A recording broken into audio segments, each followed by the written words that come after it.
Ladies and gentlemen, welcome back once again. It's your favorite time of the week.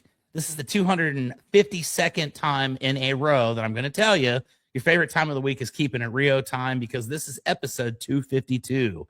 And ladies and gentlemen, got myself a really amazing guest on tap for today. We're going to learn some stuff together, and hopefully we're going to solve problems that homeowners all over the world are facing, and maybe just bring a little bit of evidence or a little bit of education, and bring a little bit of light to a problem that's going on in the world. And I sure did make that sound like it was going to be a lot more important than it is. So nothing but high expectations to start off the show. Ladies and gentlemen, it's an absolute honor for me to welcome to the program today Mr. Aron DeLong of Lomanco.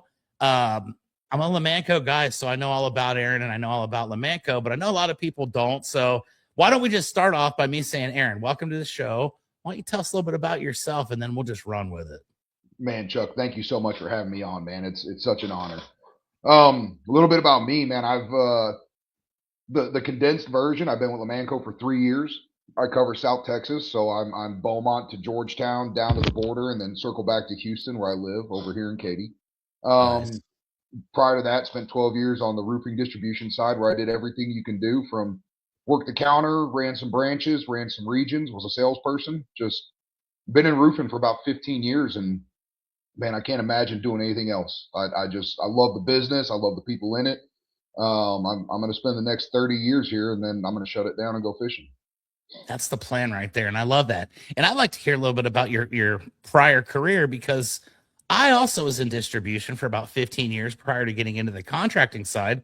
I opened a branch one time. I used to be a branch manager of a roofing supply company. So I love to know that there's, that kind of a background and that we share that in common. But much like what happened to myself, I got a little crazy because it was almost like being a caged animal. I was stuck in there all the time and I couldn't leave the office. And I am definitely not a sitting in the office for 8 hours a day kind of guy. So what was your decision maker that said, you know what, distribution's fun and all that, but I'm gonna go sell ventilation products? What influenced that decision in your mind?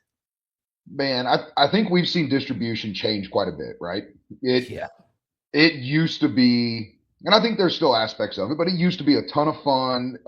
It wasn't so saturated with distributors in every market. And, I was mainly focused in Houston as a branch manager and a salesperson. But even when I was a regional leader, it was Texas and Oklahoma. And man, everywhere you go, it's just wildly inundated. So the competition's a little stiffer, which I'm not afraid of a challenge.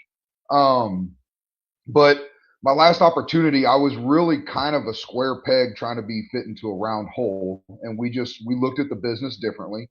And I know a lot of friends of mine who had success on the manufacturing side, and man, I wanted to make the jump over there, and I really thought I wanted to be a shingle rep.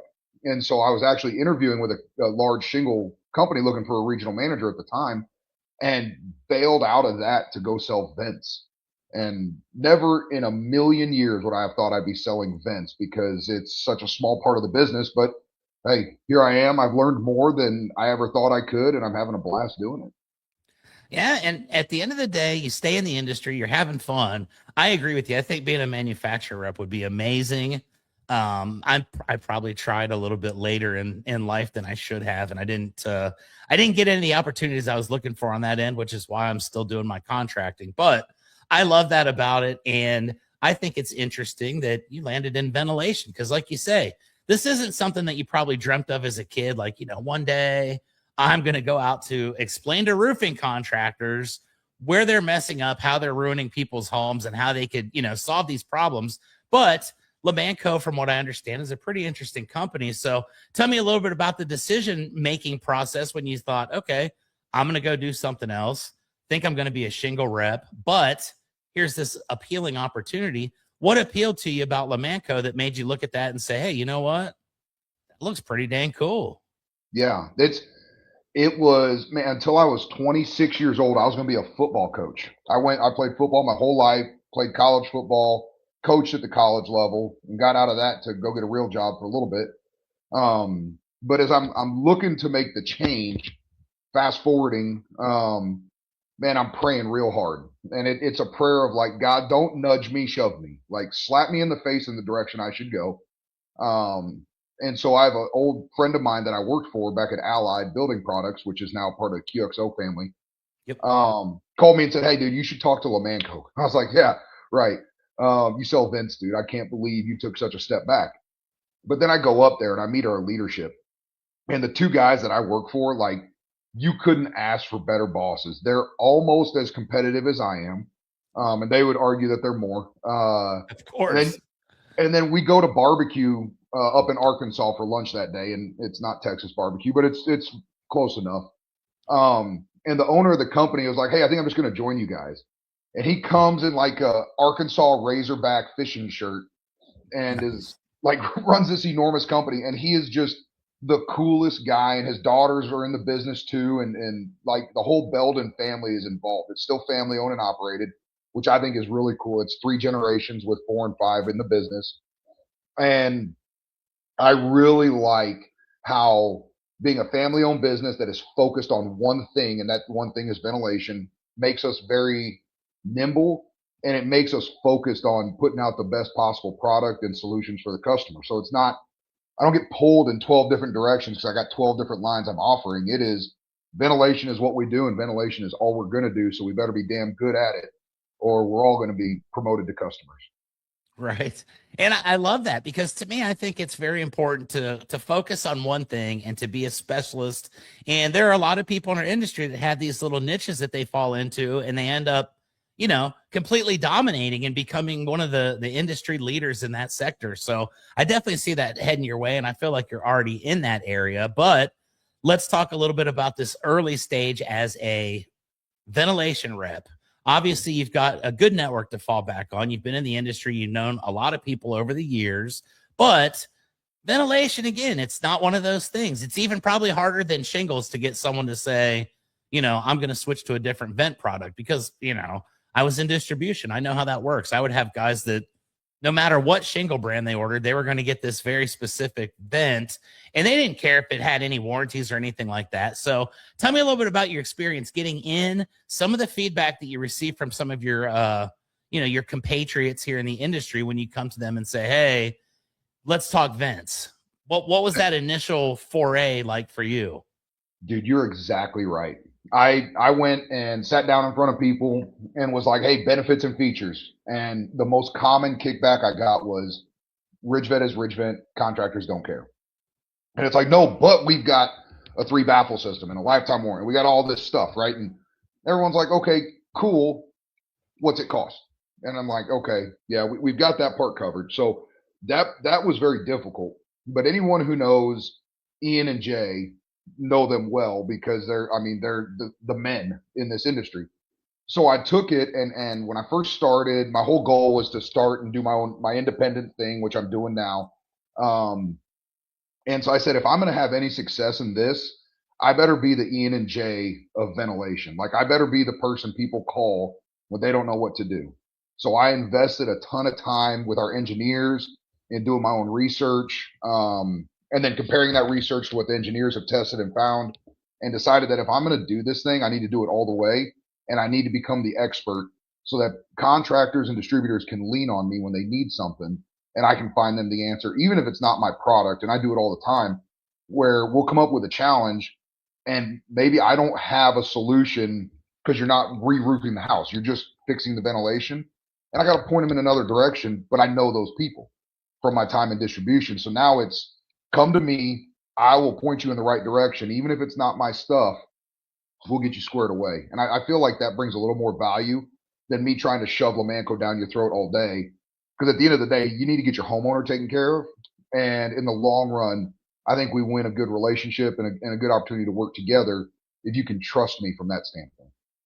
Yeah, absolutely. And you hit the nail on the head right there. This is about the homeowners. This is about us doing the right thing, taking care of people. And we're in Texas. You know as well as I do, Texas, they use the old term the Wild West, but with roofing, a lot of people don't realize that there are no licenses. Literally anybody can start a roofing company on a Tuesday afternoon, and on Wednesday they can go out and say, "Hey, you know what? I'm an expert. I'm a roofer. I have a company. Check this out." So a lot of bad things happen because of this. A lot of people are maybe, not as well versed, not as well educated. I hate to say this, but a lot of people think, well, it's just roofing. It's easy. Any moron can do it, because a lot of morons do it, but that's not the point of the situation. The reason we have a bad reputation is because of things where people may have good intent, they may have evil intent, but one of the most common things that I see here in San Antonio is there are issues with the roof, and they're related to the improper ventilation of the home. So I try to go in and explain to homeowners, you've got to have a system. It's not just about going in there and, if it's not venting right enough here, we'll just throw a couple more of these square ones on, or maybe we'll put a circle one over here and do whatever we do. So as a homeowner, let's look at it from that lens for a second, Aron. I've got a homeowner and they don't know anything about roofing. They don't know anything about ventilation. Take a couple seconds and explain to the homeowners why proper vents and proper ventilation systems are so crucial to their homes, because most people are getting taken advantage of and they just don't even know it. Yeah, it's really a problem with, we're very convicted in the things we think we know, right? And so we've been taught the wrong way, but we're very convicted in the wrong way, so we think it's right. Getting a homeowner to react to ventilation is comes down to one question: how's your electric bill been? My electric bill sucks. Of course it does. Your attic isn't exhausting any of the heat, so all it's doing is sitting there and cooking your home. It burns out your shingles. It's going to wear out your windows. It's going to wear out your HVAC system, and it's going to cause you an increased electric bill. What if I could fix that? And I think if you can walk down, if you walk down that conversation with your homeowner, they're going to be all in. I agree with that, and I love that. And it's kind of funny, because one of those things that I get the most is the calls for people that say, my so-and-so did my roof and I don't feel like it's right because things are going wrong and stuff's falling off and so on and so forth. You go over there and you find a complete disaster, and it's like, man, okay, let's figure out how to do this properly, guys, so that we don't have to continue to get, homeowners get screwed over on this and end up losing hundreds or thousands of dollars. So a proper ventilation system looks like what, as far as the components that are required to get air flowing? Because I like what you just said. It's not leaving the attic. So what do we need to do to get air out of the attic space that's just sitting there stagnant and doing nothing but harm? Yeah, it's really, you need to have your intake in the bottom third, and then your exhaust within 3 foot of the highest point. And that's it. You don't mix anything at the top, because it works just like a straw. So that air or your soda sits at the bottom of the attic space. I need to have one exit point at the top that's all at the same height, so that I can pull that soda up. As soon as I put a vent here and a vent here, now I got a hole in my straw, and that soda is not going to come out. All you're going to do is pull in air through the lower hole, push it out through the top. And I see that more often than not, especially throughout my territory, is we mix ventilation too much. And then we don't put any math to the intake. And the scary part is not just the heat, but you're getting the call as a contractor when it's a mold issue. And now it's not cheap, because they let the heat sit there long enough, and this warm, moist air that we have is going to sit there and accumulate. It's going to sit in the insulation and soak into the wood. And then you got mold spores and mildew and all that showing up. That's when you get the call, and it's a complete soup sandwich. Indeed it is. And I have been there on quite a few occasions. Not fun to explain to a homeowner, yeah, you're kind of screwed here. But it's what we end up having to do, because people do go in and they're not responsible and they're not as professional or proficient as they need to be. And at the end of the day, the consumer is the one that suffers. So we're looking to do something to help people to eliminate this situation. And I know this is a fight that we're going to be fighting probably 50, 175 years after we're dead, Aron, because I think, like you said, people are stuck in their ways. And it's like, well, my grandpa taught me that. He taught my dad taught me. And that's the way it's going to be regardless, because that's how it's always worked. And, okay, fine, I guess. But in order to separate yourself from I hate to even use the term because I have this name, but we'll call it a Stan in a van. He is just a random guy that's going to drive up there, and he may not be super qualified. Funny thing is, I don't even drive a truck, but this is a homeowner that's unsuspecting, doesn't know what they're looking for. What are some of the things that a contractor should look for when they go to the home so that they can provide the best service, so they can provide the best system? I know that this is an educational podcast today for homeowners, but I like to help some contractors out as well. So you go to a house, you're getting ready to look at a roof system, and ventilation is one of the key components. What are some of the things we need to take into account when we're calculating airspace and the type of ventilation that we need to put on a specific home? Yeah, it's first, if you got the address, takes no time to jump on Google Earth, trace the perimeter of the home, get an idea of the attic area that you're working with. Now you've got that in mind. Then you can take a look at the ridges and see, okay, do I have enough for ridge vent? Because my default is always going to be ridge vent. If I can put ridge vent on a house, let's do that. Absolutely. It's cost effective, it looks good, and it's really effective. Yeah, heat rises. It does. And as the wind moves over it, it becomes a pump. I mean, you saw the smokehouse when we do the demonstration there. That air turns that air vent or that ridge vent into a pump. But as a contractor, Jim Johnson preaches giving a whole house diagnostic, right? So we're not just going to go look at the roof and show you some pictures about, hey, here's some hail or not, here's some wind or not. Check out the windows, check out all that, but then climb into the attic space. And this is something I really hammer on is as a contractor, you have to get a whole idea what's going on. But when it comes to educating your homeowner, that's a big deal because a lot of people don't get into the attic space every time. You're getting in there because you got to figure out what kind of decking do we have? Are there AC lines and where are they at? And then you need to be looking around that intake to check, do we have daylight showing through or is it all blocked up with insulation? And do we have baffles present where we don't have daylight? That way we can, when we do our math, looking at the perforated soffit, which is going to be on most houses, we can put some math to it and say, okay, we have 300 linear foot of perforated soffit. That's 1,500 square inches. Okay, now I have a lot of options when it comes to how I'm going to exhaust this house. Where if you only have perforated soffit on the sides and back, or maybe just on the back, that reduces your intake a lot. Now you can have a conversation with your homeowner, explain to them what they need. This is what code says. This is what the science says. And now when you go to fight for it with the insurance company, your homeowner's in the fight with you because they understand it's something they need. So you can go supplement for it and your homeowner can be in the corner screaming, we need this, we need this. And then it helps cover your bases too, just in case insurance doesn't pay for it, but you got to protect yourself. The homeowner is aware and now they're not going to be as mad at you. They can be angry with the insurance company because you've made them aware from the very beginning that, hey, this is what we're looking at. Mold, mildew are real. Allergies are real. I got a 12-year-old who has horrible allergies. And until I got my turbines put on my house and my house configured the right way, she struggled with allergies year round.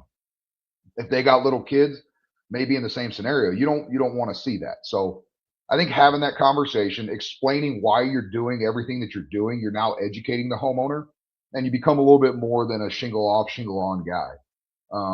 And I think that really is what can separate you from just, hey, we got Weatherwood and Black.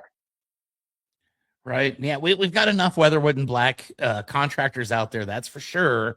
Yeah. And I always tell people, if you do everything the same way, you're going to look exactly the same. Even if you're the best, if they can't differentiate between you and the other 5 people that have come out and told them that they need a new roof and that their shingles are the greatest and they're going to tear everything off and do all that cool stuff that, everyone acts like we're the only ones that do it. But I think ventilation is it's a differentiation point for contractors. And I think understanding the aspects of what you need to take into account and being able to actually figure it out and present that to a homeowner is huge because, like you say, not only am I going to extend the life of the roof, not only am I going to make everything much easier up in your attic on your equipment, I'm going to end up saving you a ton of money on your energy bills. And I think a lot of people don't really think in those terms.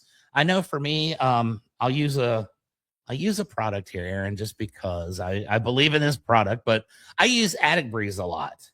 And I tell people the same thing, the benefits of the Attic Breeze far outweigh the price. Once this Attic Breeze has paid itself off in savings, you're going to have another 10 to 12, 15 plus years, whatever, of energy savings that you're going to get from that. And people don't really take that into account until you start getting these $300, $400, $500, $600 bills. And there's a substantial amount that you can save by putting the proper ventilation on your house. So let me ask you, this is kind of a different offshoot of a question, but you get to go out and you get to see some of the issues, some of the problems that people are having. I know as a manufacturer rep, if someone's got a warranty call or something's just not right, you're the first guy that gets the call and you get to go look at some of these things. Tell me a little bit about some of the common errors that you see that are causing major problems for people that could be easily avoided if we just took a couple minutes and did what we needed to do. And then we'll break that down a little bit. But some of the most common mistakes that you see on roofs as far as ventilation goes, and we'll solve those problems here in a moment. Yeah, most common is going to be ventilation at different heights. I live in Houston. I've worked in Houston for a long time. We put ridge vent on everything. And so I see that a lot. In the new construction side, I see ridge vent mixed with box vents. That's a no-no. Just had a very lengthy conversation with a builder up in a municipality where we saw code differently, and we ended up agreeing on something where we can come up with a solution. Their initial solution was, well, we'll put ridge vent and then we'll add other vents to get to that NFA number. I'm like, yeah, it satisfies the language of code, but it doesn't satisfy the application practice. So we were able to work through that, work with the city, and got it squared away. But if I can, I'll give you the worst example I've ever seen of this bad practice. Please do. Man, I went to a house where the contractor didn't like whirlybirds. I was in that group until 2023. Didn't like whirlybirds. This house had turbines on there. I don't know if they were ours, but they were turbines. And so he put ridge vent way up high. There's about 6 foot of ridge and then ridge vent down below. So from a linear foot standpoint, there was enough ridge vent, but it all wasn't within 3 foot. And it didn't have any intake except for about 4 feet in the very front. Wow. Well, those turbines, being the pumps that they are, were able to draw in enough air that it exhausted out whatever was in the attic space. As soon as they got rid of those and went to the ridge vent, and this was an elderly couple who got super sick. We ended up, they had stuff growing inside of them. It killed one of their dogs, and they were having to live in a tent in their garage while their house was being fixed from all this mold that had grown from it. So it was heartbreaking to see that. But you see it all over the place. The most common one is putting multiple different kinds of vents on a roof and put them at different heights. Yeah, and you don't think unless you know. And conventional wisdom would always tell you, well, just add another one and that'll eliminate the issue. But in reality, it makes the issue a million times worse.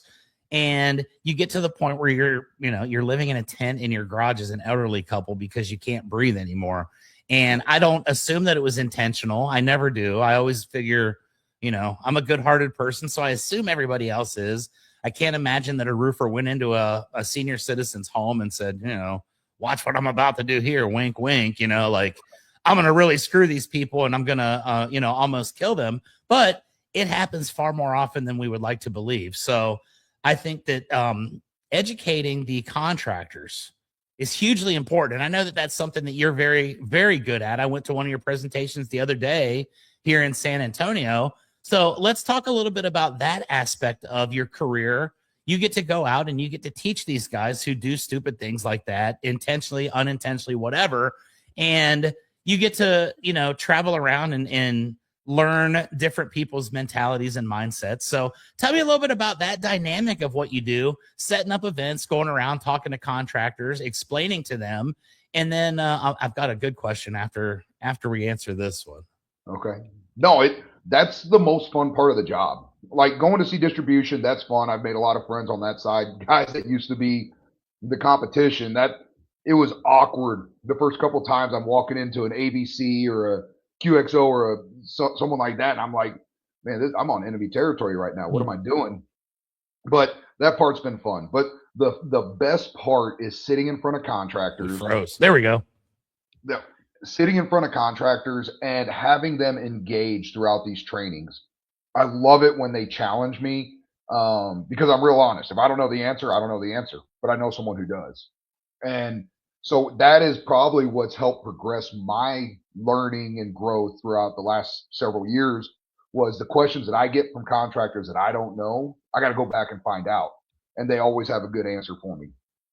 But the training aspect, man, the coolest thing that happens, it happened at an ABC crawfish boil.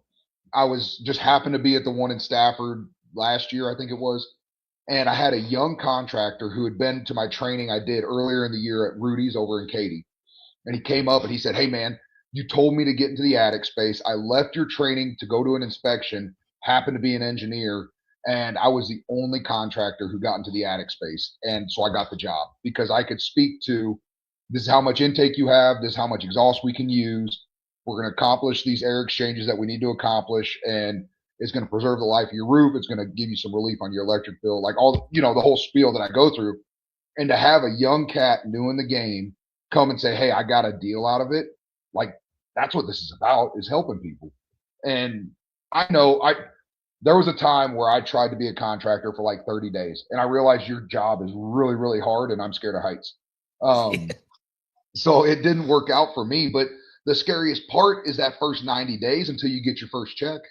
And man, to have a kid be able to say, "Hey, I closed the job and I got something coming in," I'm like, I did something good finally after 40 years. Right. And you know what? That's a game changer for a young person that's just getting into this. That's a positive impact on the industry. Hey, maybe there's hope for the future. We're going to get ventilation squared away. And this is a prime example of that. And that was actually going to be my awesome, amazing question was, tell me about one of the contractors that came up to you after an event or reached out to you after the fact and said, "Hey, man, I didn't know what I was doing. I went and I learned this from you, and I've gone out and I've applied it, and it has separated me from the competition." Because I agree. That's exactly why we do what we do nowadays. I love to help people in our industry. I get calls from roofing contractors all the time. And if I can't help you, then I'll tell you I can't help you, but I try my best because I think it's my turn to give back to the industry that's given me so much. I've tried to get out of this damn thing 50 times over the last 28 years, and I guess I'm meant for it. So it's all good. And I love being a part of it, and I love doing what we do. Let me ask you about some of the products you guys are carrying. Like you said earlier in the program, I think the common misconception is, a 750 vent's a 750 vent, man. Like what's the big deal? We just want to put the cheapest possible thing on there, keep some money in our pocket. But I know that there's quality differences. Tell me a little bit about some of the things that separate Lomanco from the competition in the ventilation space. I won't mention any names, but I know that there are some that are really good. There's some that are not that great. But what makes you guys the best? Yeah, I think one thing that attracted me here is everything we make is American made, and that's been to the detriment of the P&L for a long time. But it was a pillar the company was founded on. Everything we make is made here, and we have two plants, Jacksonville, Arkansas, and Kingman, Arizona. But the thing that makes us different is what we call the Lomanco balance. So we don't just produce a product to get to the market. We were working on a flat tile vent forever because there was a big competitor who owned that market for a long time. We spent a long time researching and developing how can we make a similar product that is not only going to have the NFA that we advertise it's going to have, but also is going to not let weather get in. And so every product that Lomanco makes goes through not only the exhaust, getting the air and the moisture out, goes through that testing, but it goes through a rigorous weather infiltration testing where we put it on all kinds of houses with wind-driven rain and snow and all that, and spin the houses in. It's 180 degrees in two directions, so it's 360. But we do it to make sure that no matter what, even in a Category 3 hurricane, we're not getting water into the house. And so we put a ton of effort into the design of that. And our engineers, Jake Pfizer is the guy who comes up with a lot of this, does a fantastic job of making sure that when I tell you we got a lifetime warranty, I'm not going to get embarrassed. I don't get warranty claims except for the occasional turbine. I think I've had 3 in my career. Turbine that stopped spinning because they were made in the early 90s. So it for me, there's a ton of peace of mind because we do what we say we're going to do as far as the exhaust goes. There's some people that you can't rely on that. And then we make sure that there's no weather that's going to get into your home. And that's, I mean, for whatever that's worth, to me, I would assume in a contractor's eyes, that's kind of an important thing is you don't want to go back there because a vent's leaking. Yeah, there's nothing worse than explaining to a homeowner after the fact, everything's cool. It's just this cheap vent that I used. Yeah. And now I got to come back and make myself look like an even bigger idiot because I used the cheap vent. And then you got to admit to the homeowner that you were trying to use the cheap stuff. So it never behooves you to do such.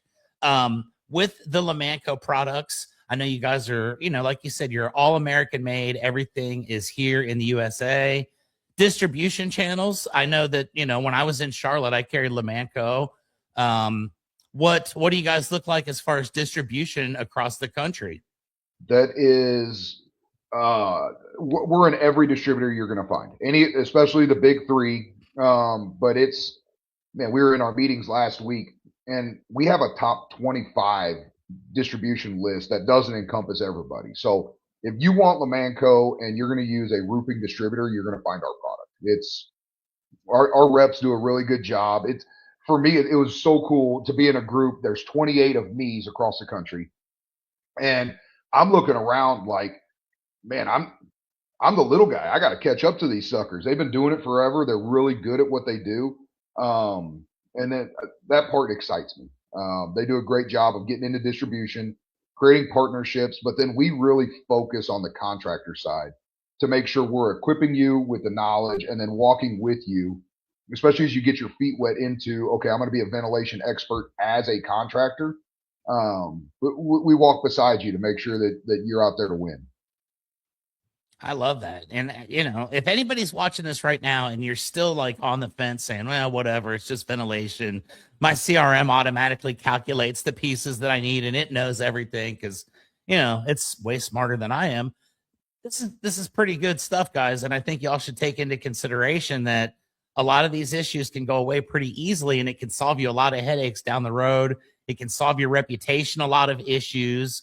Because again, like there's nothing worse than telling a homeowner that your crap event failed. There's nothing worse than getting a negative review because your crap event failed. And that's 100% your decision. So don't be buying the cheap stuff, buy the good stuff, American made. If you don't support that, I don't know what to tell you. We're in America, but that's pretty amazing. Let's talk a little bit about, you said something there that really caught my attention. I wasn't going to mention this at all because it almost seems like it's kind of a negative question, but I know you're going to put a positive spin, and that's a huge pun on this question.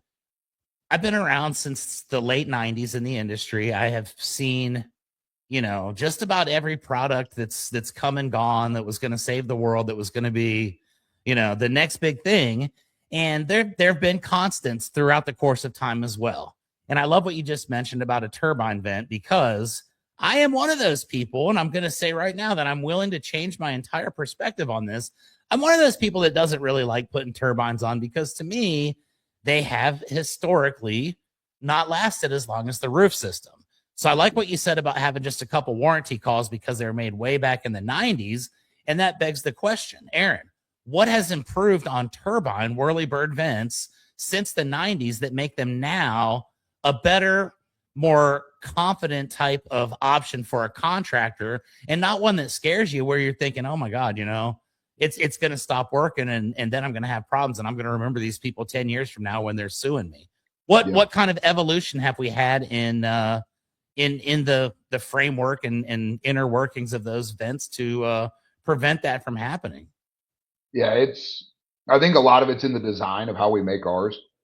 One of the issues, and I'm not knocking anybody, but the turbine vent has been duplicated, but it's never been, or it's been imitated, but it's never been duplicated, right? So the way we make ours, it's all aluminum inside and out. It's not going to rust. As soon as that shaft on the inside rusts, that's when it starts to seize up, and that's when it does this and gets knocked off the roof.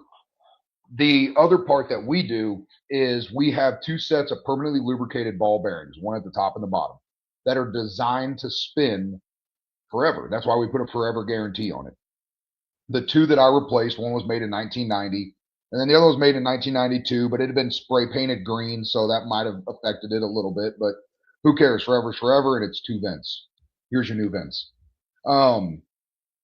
I got to tell you, I was the guy in distribution. I hated whirlybirds and turbines. And it's because I was told that they only exhaust the first couple feet of the attic space. They only spin because of convection. They wear out, they squeak, they rust, they do all these horrible things, right? And I just haven't seen that. Then I start doing some math to it because I'm like, it's a whirlybird. It's big and bulky. It's kind of ugly. You know, it's exactly like I am. Mm. But then I get into the engineers and we start digging in. And so we use 7 miles an hour as our kind of our baseline. That's a national average for wind speed in the U.S. Down in South Texas, it's a little bit higher at different parts of the year, but whatever, we'll stick to 7. When you look at a 12-inch whirlybird, which is the most common turbine you're going to find out there, you're going to get 540 cubic feet of air that it moves every minute. That's how much it's pulling up through the attic space. When you go to the 14-inch, which is the one I always encourage people to go to, you're at 720 cubic feet per minute. Now, as that wind, this is the difference, is as the wind picks up, the CFM picks up. And so now you're getting more air drawn out. I made a video, I guess it was back in the fall. We had like 22-mile-an-hour winds blowing through Katy. And I took a video of the whirlybirds that are on my house. Remember, I'm a guy who hated them. I now have 3. Hated them. Got up there, did the math on it with 22 miles an hour, and I'm like 1980 CFM. It's outperforming a solar vent on their max output that they advertise. That I'm like, man, this thing's kicking butt. Then with the Lomanco whirlybird, we test them. We have a wind cage, and we have to put it in a cage because some of them we've tested before exploded when it gets too fast. But we run that air at 144 miles an hour, and it just spins that whirlybird. And all it does, because of the design of ours, is that it's going to condense as that centrifugal force pulls out, and then when it slows down, it expands right back out. So it's able to adjust to the wind speed so that it doesn't just stay big and bulky and then explode as soon as the wind gets too fast. There you go. That's pretty awesome. I did not know that. And now I'm hoping that I can see 144 mile an hour wind.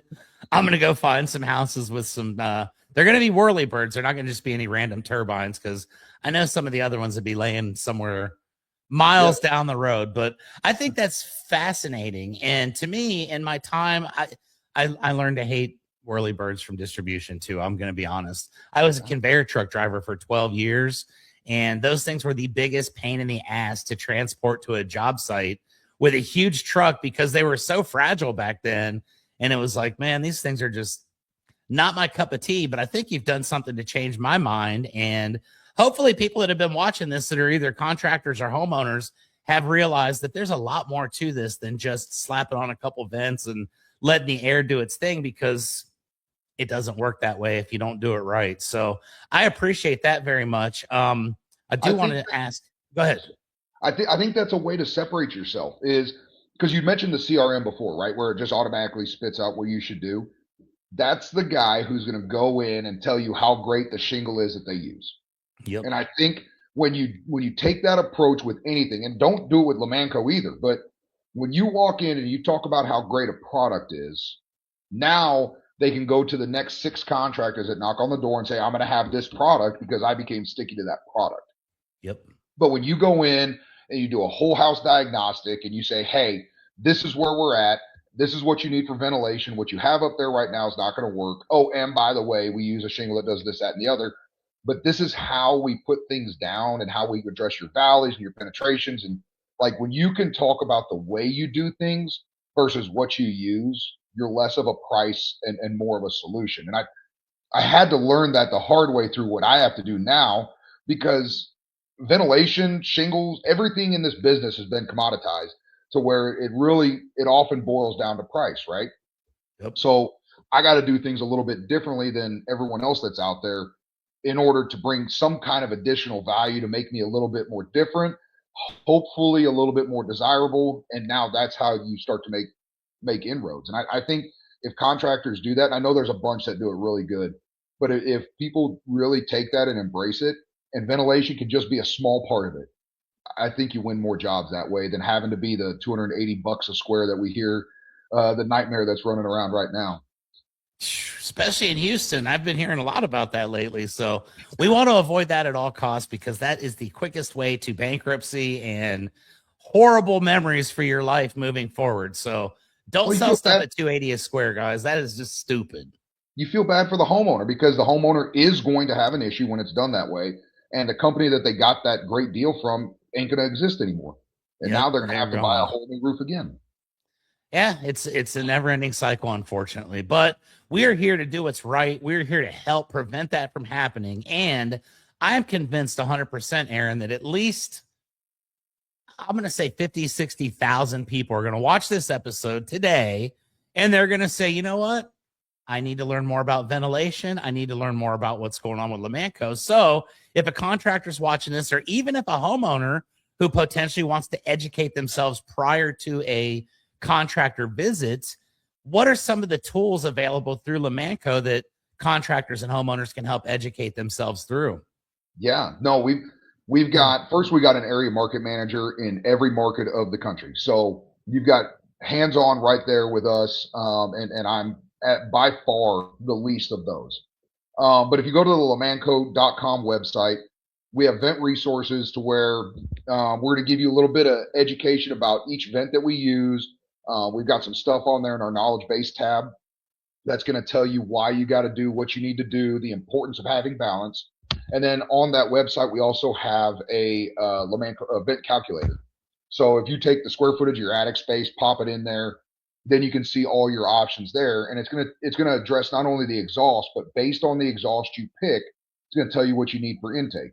And that's an important part because it's not once I have intake, I can do whatever I want up top. You still got to double check to make sure you have that balance.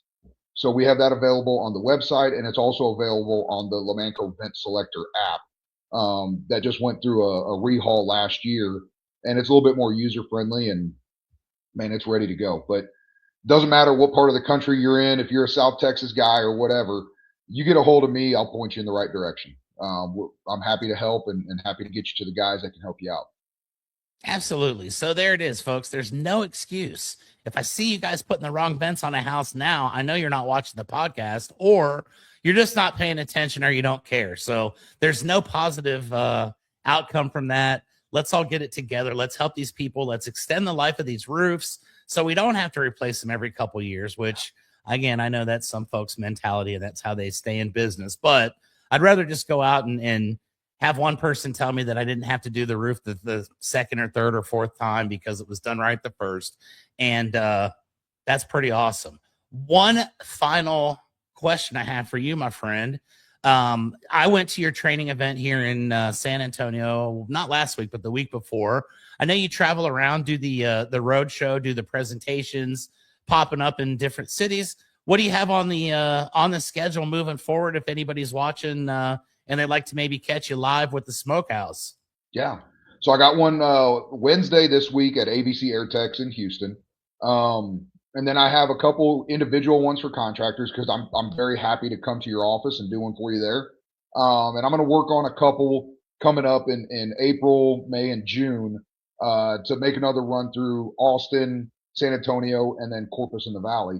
So, man, if anybody wants to catch me, just hit me up. You can hit me up on Facebook, Instagram, call me, write me a letter. Whatever you want to do, I'll come to you and we'll make it happen. I'll be at several events coming up. It's kind of crawfish and golf tournament season. So best time of the year, baby. as an eaterologist, I can appreciate it. So I'll be out at those. And one thought is, man, as you're doing this, I just had to do this research because it was time for me to renew my electric bill. For the next 3 years, electric rates are projected to increase almost 20%. It's a great conversation when you're sitting in someone's house and they're looking at the roof they're going to have for the next 10 or 12 years. This can be a way to curb that increase that we're all going to experience for the next several years. So there you go, value add. There it is. We're here to solve the problems of the world, and I think we've done it today, folks. Before we say goodbye, I have my favorite part of the episode that I love to do every week, and that is my shout out to my sponsors at Roofer. I know earlier you mentioned that it's very easy to go on one of those other computer programs and draw an outline of a roof, but I'll tell you what, if you're not using Roofer, it's probably not going to be as good. So use Roofer for those instead of using the other thing, even though the other one's probably easier. I shouldn't be saying that, but it is what it is. Use Roofer. Roofer's your all-inclusive program from initial contact with your client all the way to the final payment and follow up for years to come. You guys know I love Roofer. I had the CEO on last week's episode. So thank you to them for the 4 years of sponsorship. I love it. And hopefully we'll be working with Roofer for years to come.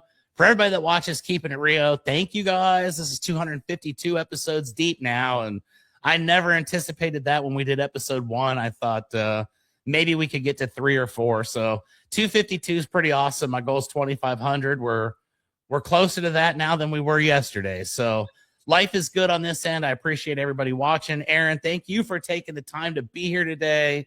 Shout out to Jay Rodriguez and Ian Wilson as well, because their names were just randomly mentioned in this episode, and those are some pretty badass dudes. So, and Jim Johnson. All you guys are my friends. So I appreciate you guys for watching. Aron, stick around after I end this, and you and I can end our conversation after the fact. But until next week, ladies and gentlemen, y'all know the drill. Keep on keeping it Rio, and we will see you next Thursday at 7 p.m. Central. Later on. We're Roofer. We know that managing a roofing business can be chaotic, so we created a single platform with all the tools you need to easily run your roofing business. Stop switching between multiple different softwares and experience streamlined operations from lead to payments in hours instead of days. Visit roofr.com to get started for free.